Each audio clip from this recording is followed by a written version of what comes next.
ரொம்ப உற்சாகமா பேசுறாங்க. சமீபத்துல நான் பத்திரிகையில படிச்சு ஆச்சரியப்பட்ட ஒரு செய்தி, கொச்சின்ல வெறும் 7000 ரூபாயோட ஒரு இளைஞன் வந்து இறங்குகிறான். நார்த் இந்தியால இருந்து வந்திருக்கிறான். அவனுக்கு ஹிந்தி, ஆங்கிலம் தெரியும், மலையாளம் தெரியாது. அவன் கையில இருக்கிற 7000 ரூபாயும் ஓயாம செலவு பண்ணக்கூடாதுன்னு அவனுக்கு உத்தரவிடப்பட்டு இருக்கிறது. உனக்கு சாப்பாடு வேணும்னா நீ உழைச்சு சாப்பிடணும் அப்படின்னு அவங்க அப்பா சொல்லி அனுப்பி இருக்கிறார். ரொம்ப பரிதாபமா அவன் வந்து பஸ் ஸ்டாண்ட் ஓரமா நிக்கிறான். குளிர் அதிகமா இருக்கு. தங்கணும் அப்படின்னா மட்டும் சின்னதா 3rd ரேட் 4th ரேட் ஹோட்டல்ல அவன் ரூம் எடுத்துக்கலாம்னு அவங்க அப்பா சொல்லி இருக்கிறார். 150 ரூபாய் 200 ரூபாய்க்கு கொச்சின்ல சரியான ஹோட்டல் கிடைக்கல.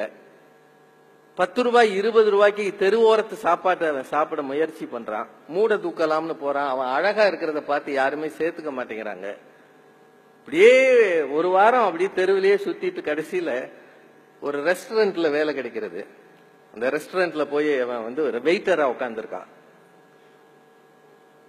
அங்க எச்சில் தட்டு எடுக்கிறான், டேபிள் துடைக்கிறான். அங்க இருக்கிறவங்க மலையாளத்துல இவனை பார்த்து திட்டுறாங்க. அதை கேட்டுக்கிட்டு சந்தோஷமா வாங்கிக்கிறான். ஏன்னா அவனுக்கு பொருள் தெரியாது. எப்பவுமே பிற மொழியில நம்மளை திட்டினா சிரிக்கலாம், அர்த்தம் தெரிஞ்சது தானே. ஒவ்வொரு ராத்திரியும் அவனுக்கு போராட்டமாக இருக்கிறது. அவனால என்ன செய்வது என்று தெரியவில்லை. 1 மாதத்தை ஓட்டணும். ஒரு வேளை உணவுக்கு இந்த சமூகம் எவ்வளவு கஷ்டப்படுகிறது என்பதை அணு அணுவாக புரிந்து கொள்கிறான்.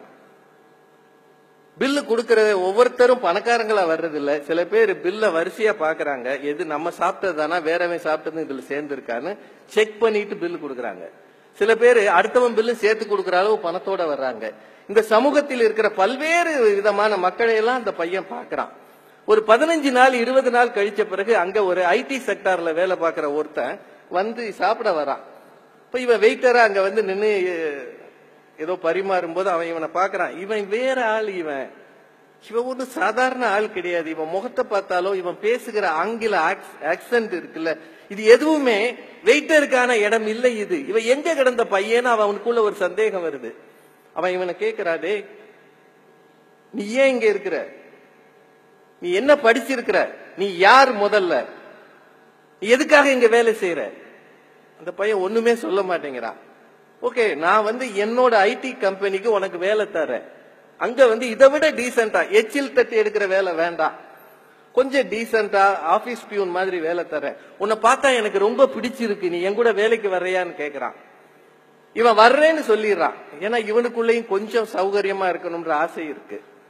அடுத்த நாள் இவன் அந்த ஐடி செக்டார்ல வேலை பார்க்கறவன் போய் அவங்க ஃப்ரெண்ட்ஸ் எல்லாம் சொல்றான், இந்த மாதிரி ஒரு பையன் ரொம்ப அழகா இருக்கான், பணக்கார பையன் மாதிரி தெரியுது, அவனுக்கு வேலை கொடுக்கலான்னு நான் சொல்லிட்டு அவன் மொபைல் நம்பரை வாங்கிட்டு வந்திருக்கேன்னு. அவன் ஃப்ரெண்ட்ஸ் எல்லாம் சொல்றாங்க, உனக்கு இது தேவையா? அவன் யாருன்னு தெரியுமா? ஏற்கனவே தீவிரவாதிகள்லாம் இப்ப உள்ள வர்றாங்க நம்ம நாட்டுக்குள்ளன்னு சொல்றாங்க.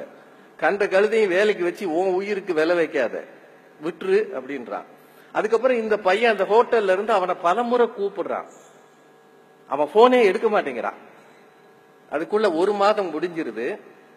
30வது நாள் அந்த பையனை அழைச்சிட்டு போறதுக்கு குஜராத்ல இருந்து ஒரு பெரிய டீம் வருது. அந்த பையன் இந்தியாவின் முன்னணி எக்ஸ்போர்ட் நிறுவனம் டைமண்ட் எக்ஸ்போர்ட் நிறுவனத்தினுடைய முதலாளியின் மகன். பல 1000 கோடிகள் தொலக்கியா ஃபேமிலி. இந்தியன் எக்ஸ்பிரஸ்ல அதை பத்தி செய்தி வந்திருந்தது. பல 1000 கோடிகளுக்கு சொந்தக்காரர் தன்னுடைய ஒரே வாரிசை எச்சில் தட்டு எடுக்க அனுமதித்திருக்கிறார். வாழ்க்கைனா என்னன்னு தெரிஞ்சுக்கோ. முதல்ல போய் go to the grassroots.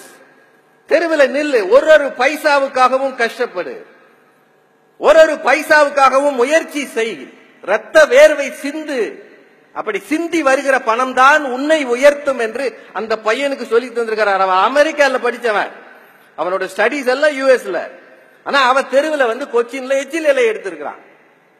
இப்படி சொல்லி தருகிற பெற்றோர்களும் உண்டு, மறந்துடாதீங்க. தொழில் தொடங்கணும், மேல போகணும்னா எளிமையில் இருந்து மேல வரணும், உயரங்களிலேயே இருக்க முடியாதுன்றதுக்கு இது உதாரணம். தயவு செய்து உங்களுக்கு எல்லாம் இது சொல்றேன். எங்க அப்பா எனக்கு என்ன பண்ணி கொடுத்தார், என்ன சொத்து சேர்த்தார், கிழிச்சார் இவர் அப்படின்னு பேசுகிற உங்களுக்குள்ள இந்த கேள்வியை வச்சுக்கோங்க. 7,000 கோடி 8,000 கோடி வச்சிருக்கிறவன் தன் மகனை ஒரு மாதத்துக்கு தெருவில் விட்டான். அப்பதான் காசோட அருமை தெரியும்ன்றதுக்காக. இப்போ ஒபாமாவோட பொண்ணு சாஷா ஒபாமா மசாச்சுசெட்ஸ் ஏதோ ஒரு மாநிலம், எனக்கு சரியா பேர் தெரியல, அங்க போய் ஒரு வெயிட்ரஸா வேலை பார்த்தாங்க. நீங்க பாத்திருப்பீங்க பத்திரிகைகள்ல. President of USA. ஆனா அவங்க மகள் ஒரு சாதாரண ரெஸ்டாரண்ட்ல வெயிட்டரா இருந்தாங்க. அவளும் டேபிள் கிளீன் பண்ணா. உலக நாடுகள் முழுக்க எளிமையில் இருந்து தொடங்க வேண்டும் என்று ஆசைப்படுகிறார்கள். முன்னேற நினைக்கிற நீங்கள் எல்லாரும் எளிமையில் இருந்து தொடங்க ஆசைப்படுங்கள். எடுத்த உடனே உயரத்துக்கு போயிடணும்னு நினைக்காதீங்க. அப்படி நினைத்தவர்கள் இந்த சமூகத்துல பெரிதாக சாதித்ததில்லை. ராக்ஃபெல்லரை பத்தி கேள்விப்படுறீங்க. 42 நாள் டை கட்டிக்கிட்டு ஒரு கம்பெனியா ஓடி ஓடி இறங்கினாரா. 42 நாள் கழிச்சு தான் அவருக்கு ஒரு இடத்துல ஒரு சின்ன வேலை கிடைச்சதா. எதுவும் இந்த சமூகத்தில் எளிமையாக கிடைக்காது. சிரமப்படுங்க. நீங்க எந்த பணிக்கு போனாலும் உங்கள் சிலுவையை நீங்கள் சுமக்க பாருங்கள். Don't shift it on others.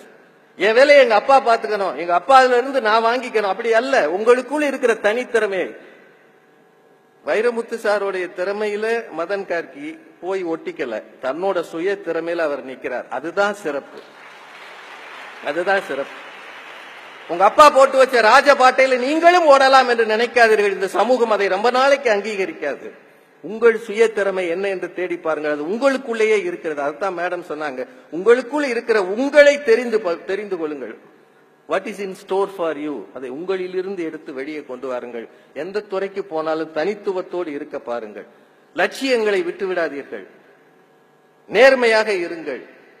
மற்றவர்களோடு இணக்கமாக இருங்கள். உலகம் போகிற வேகத்துக்கு உங்களை நீங்களே மாற்றிக்கொள்ளுங்கள். பின்னாடி தங்கி போயிடாதீங்க, பின்தங்கி போகாதீங்க. ஒவ்வொரு நிமிடமும் நம்மை ஜெயிக்க யாரோ ஓடி வருகிறான். PV சிந்துவை பத்தி அவங்க சொன்னாங்க. சாக்ஷி அவங்கதான் குத்துச்சண்டையில சாக்ஷி மாலிக். நீங்க அந்த எனக்கு சிந்துவை விட சாக்ஷி மாலிக் மேல அதிக பிரியம் உண்டு. ஏன் தெரியுமா?